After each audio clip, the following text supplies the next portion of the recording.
It was only a matter of hours after the first plane hit the World Trade Center on 9/11 that we were told who to blame.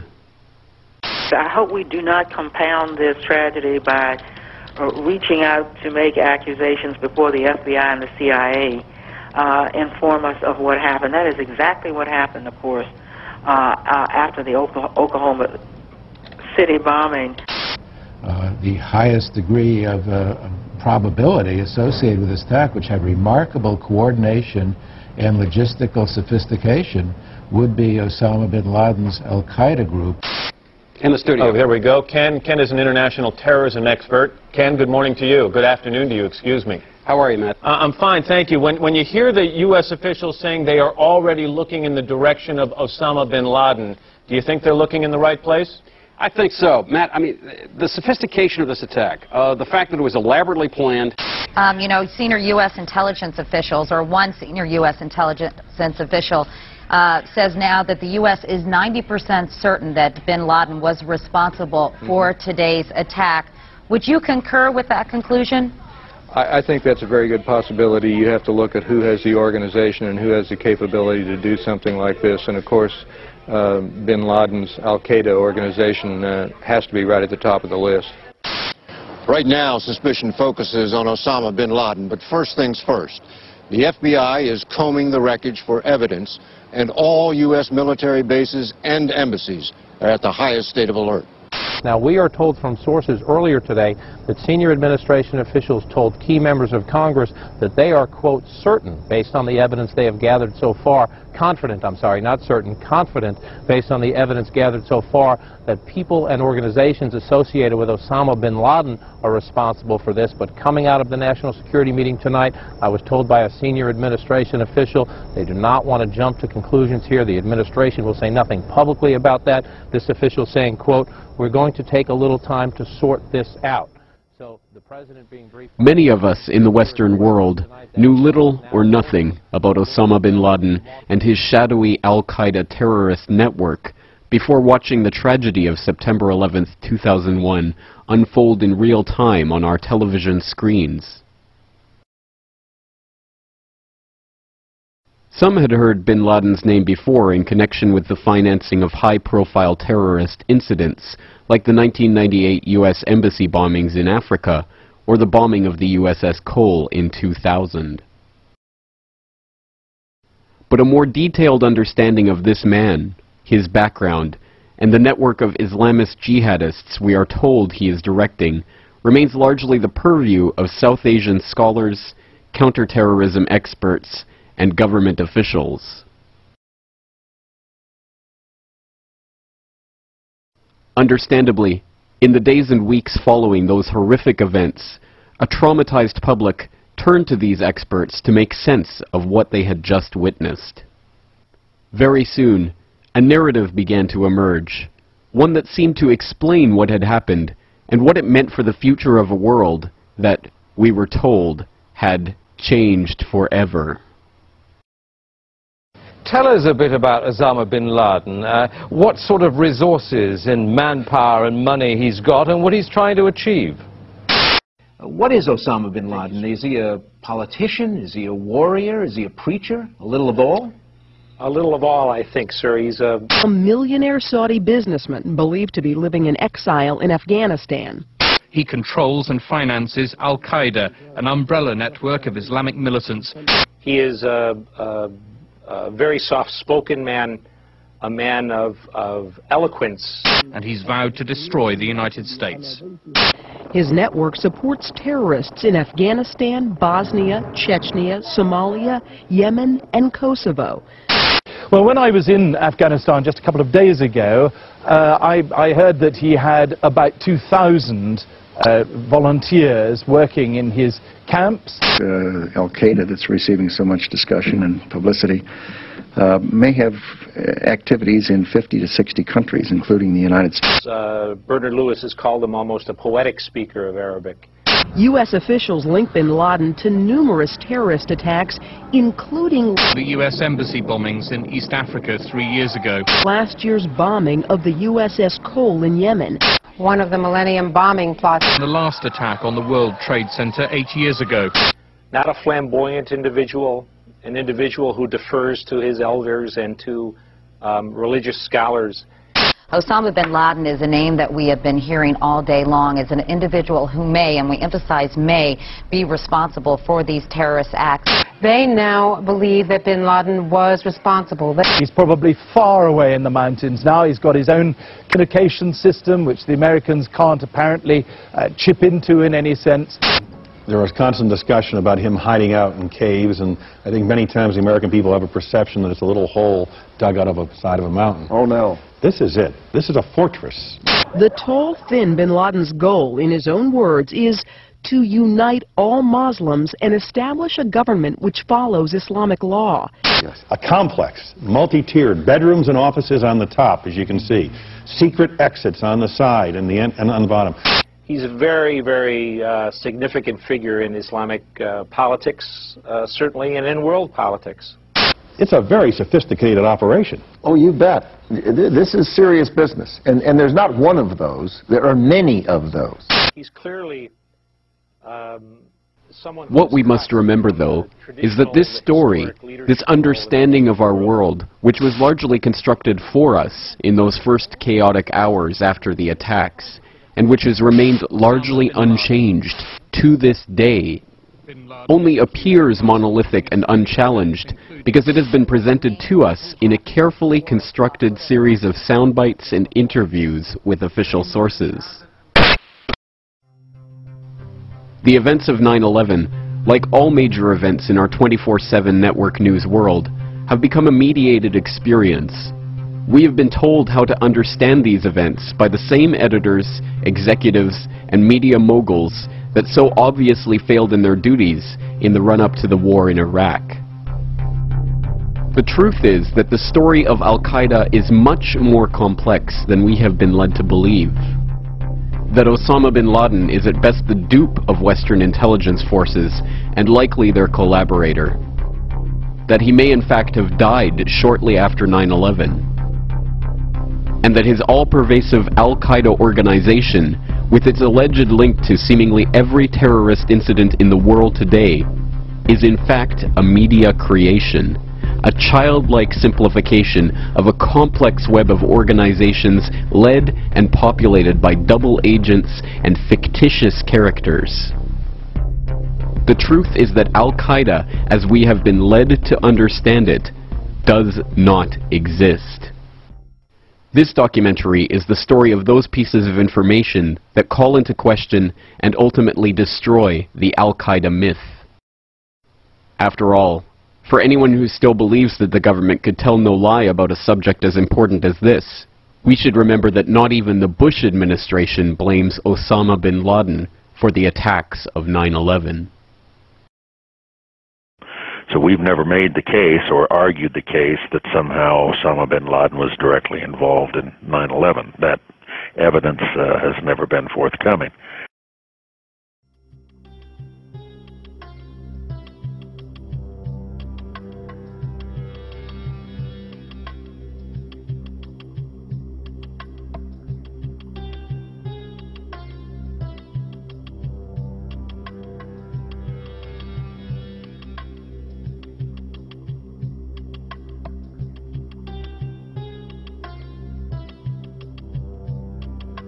This is Zbigniew Brzezinski.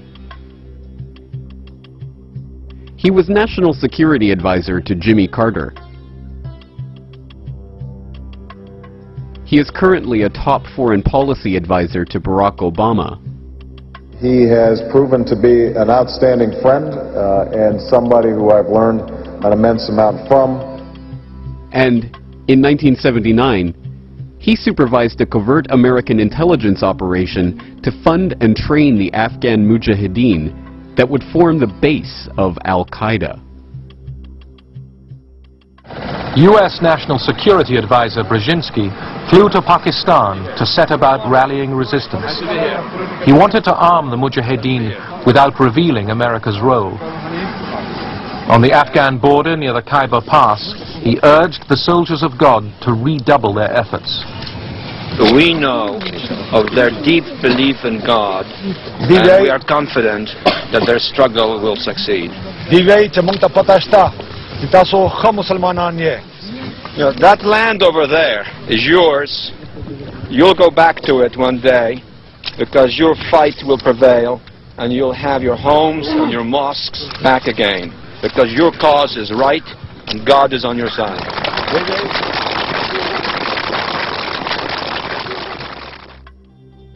The CIA involvement with the Afghan Mujahideen, including an estimated $3 to $20 billion of American taxpayer money that was spent by the U.S. to train and equip them, has been known and acknowledged for years. The operation was part of a Cold War gambit to bog down the Red Army in what was to become the Soviet Union's own Vietnam. An unending struggle to occupy a country against a determined and, thanks to the CIA, well-funded and trained guerrilla resistance. We must recognize the strategic importance of Afghanistan to stability and peace. A Soviet-occupied Afghanistan threatens both Iran and Pakistan and is a stepping stone to possible control over much of the world's oil supplies. The scheme, known as Operation Cyclone, was in fact an amazing success.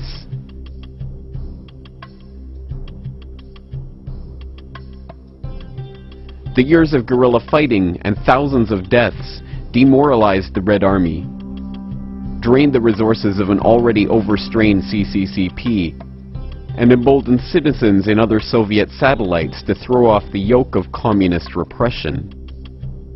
The Red Army retreated from Afghanistan in 1989, and the Soviet Union fell shortly thereafter. What is hardly ever acknowledged, however, is that the CIA involvement with the Mujahideen did not start after the Soviets entered Afghanistan, but before the invasion took place.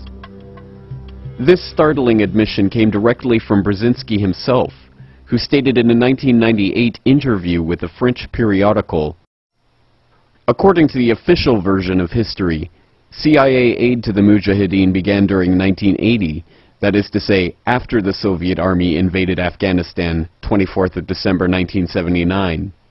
But the reality, secretly guarded until now, is completely otherwise.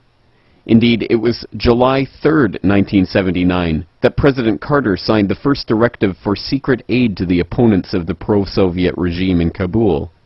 And that very day, I wrote a note to the President in which I explained to him that in my opinion this aid was going to induce a Soviet military intervention." This is an important point. What it means is that the CIA did not merely take a pre-existing movement of freedom fighters and aid them in their fight against the Soviets. What it means is that Western intelligence actively recruited Islamist extremists for the express purpose of provocateuring the Soviets into invading.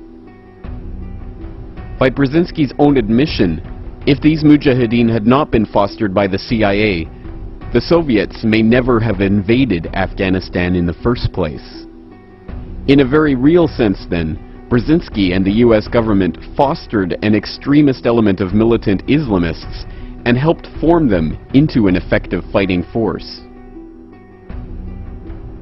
It was from the ranks of these Afghan Mujahideen that another group was to emerge, composed mostly of so-called Arab Afghans or foreign fighters who came to Afghanistan to take up the jihad against the Soviets. The expulsion of the Soviets from Afghanistan was to be just the first of their battles, and after the Red Army left, their attention was to turn elsewhere.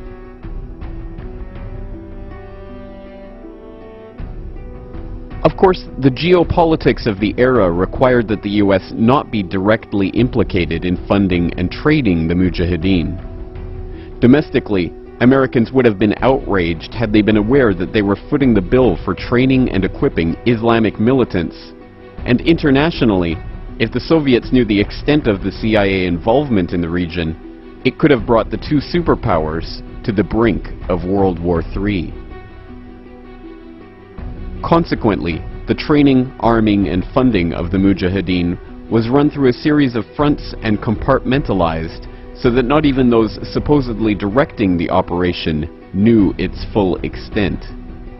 The official story is that U.S. funding, arms, and training went exclusively to the Afghanis, with the money for the foreign jihadists, or so-called Arab Afghans from which Al-Qaeda would spring, coming from the Saudis. The facts on the ground, however, tell a very different story. Within this group of Arab Afghans was an even smaller group centered around Osama bin Laden, a Saudi-born heir to the bin Laden family construction fortune. In Afghanistan in the late 1980s, his group consisted of about a dozen people. This group was known as Al-Qaida, or so we are led to believe.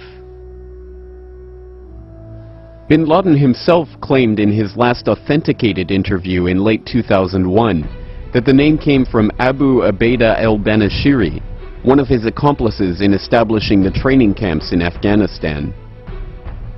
Strange then that 4 years later, after the 7/7 bombings in London in 2005, Robin Cook, the former leader of the House of Parliament in the UK, would write an article for the London Guardian in which he claimed Al-Qaida, in English the base, literally referred to the database of Mujahideen who were being handled by the CIA in Afghanistan. Some researchers have even noted that Al-Qaida is a slang term for the toilet in Arabic, hardly a name for a shadowy global terrorist organization. Regardless of how the group got its name, the fact is that this small group of militants were nurtured with the Afghan Mujahideen by the CIA at the behest of Zbigniew Brzezinski. There is evidence of direct U.S. involvement with Osama bin Laden and the hardline Arab militants in all three areas of Operation Cyclone, including funding, training, and arming the Arab Afghans.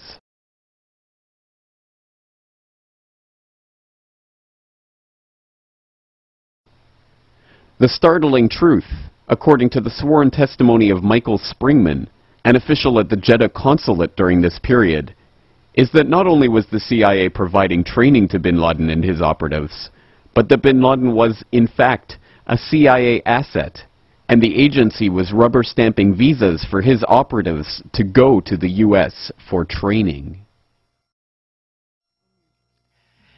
And I had been told that this was a visa scam, and it certainly seemed that way to me. I was told, look who needs the money. And the price supposedly for these visas was $2,500. And it was, the king's barber's servant to get a visa. Freres was seen filling out visa applications for people in the consulate. It was just absolutely incomprehensible to me. And people I talked to who had been there really didn't want to say much more about it. And it wasn't until I was out of the Foreign Service, when my appointment had been terminated for unspecified reasons, that I learned from three good sources. Joe Trento, the journalist, a fellow attached to a university in Washington, D.C., and a guy with expert knowledge on the Middle East who had worked for a government agency. They said, it's very simple. The CIA and its asset Osama bin Laden were recruiting terrorists for the Afghan war. They were sending them to the United States for training, for rewards, for whatever purpose, and then sending them on to Afghanistan. And most likely, the problems they had with the liquor at the consulate, large amounts of it disappearing, it being sold at very high markups, and so forth, was being used to fund this. Perhaps not coincidentally, the U.S. consulate in Jeddah, from which the CIA was smuggling operatives for bin Laden in the 80s, was the very consulate from which 11 of the 9/11 hijackers were to receive visas to enter the U.S., many of them using a special fast-track program called Visa Express, which only began 4 months before 9/11. Likewise, evidence links the CIA and bin Laden through arms sales. The suggestion that bin Laden was a customer for CIA arms has been repeated by Der Spiegel, BBC, and many other mainstream media sources. But in Simon Reeve's 1999 book, The New Jackals, one CIA source is quoted as saying that US agents armed bin Laden's men by letting him pay rock-bottom prices for basic weapons. Incredibly, the funding for the Afghan operation also connects the US to Osama. The US provided the funding for the operation to the ISI, the Pakistani Inter-Services Intelligence, which worked closely with the CIA. In turn, the ISI, in cooperation with the CIA, distributed these funds to the Afghan Mujahideen through a front organization known as MAK, or the Bureau of Services. And one of the key men involved in arranging the finances of MAK, Osama bin Laden. After the Soviet withdrawal, Osama would take control of the organization, and it would become the base of what we now know as Al-Qaeda. In fact, the CIA, through their Pakistani proxies in the ISI, not only funded, armed, and trained Osama bin Laden, but helped spur poppy cultivation to record levels in Afghanistan in an attempt to get the Soviet troops addicted to heroin. And they created the Taliban, the hardline fundamentalist group that would take control of Afghanistan after the Soviets withdrew. And the Taliban government would become the only government in the world willing to harbor Osama bin Laden from 1996 onwards. The simple fact is that US involvement in Afghanistan from 1979 onwards implicates them in the founding, funding, and training of Osama bin Laden and other hardline militant Islamists. And as we shall see, the ties extend much further into the 90s and beyond. But what does Brzezinski, one of Obama's top advisors, think about this?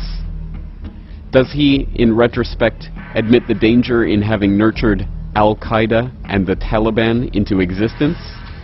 Does he regret American involvement in the region? In his 1998 interview with Le Nouvel Observateur, he stated, "What is most important to the history of the world, the Taliban or the collapse of the Soviet Empire?